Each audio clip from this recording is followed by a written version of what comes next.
Let's be honest. At some point, you probably dreamed about waking up one day and just knowing stuff. Like, one minute you're a regular kid, next minute you're backflipping off walls, playing guitar behind your head, speaking 5 languages, and somehow understanding taxes.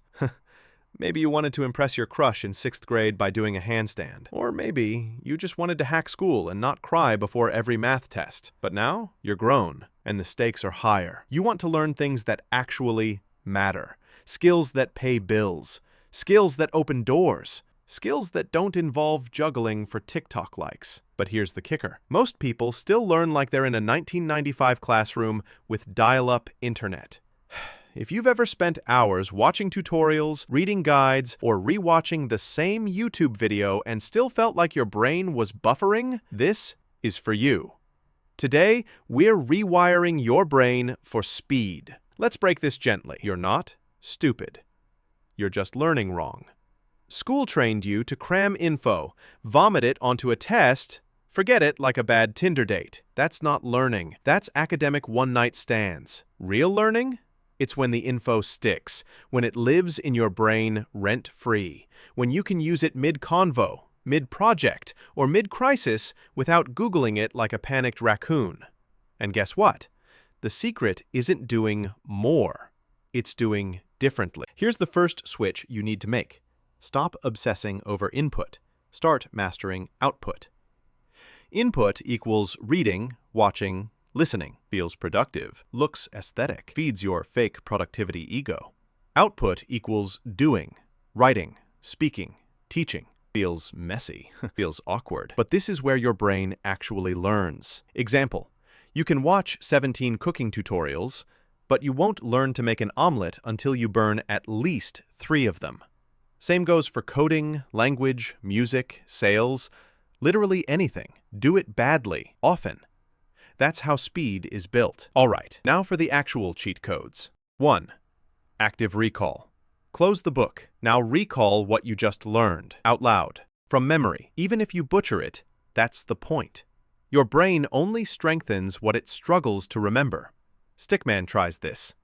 Reads a chapter, closes book, forgets 80%, feels dumb, repeats.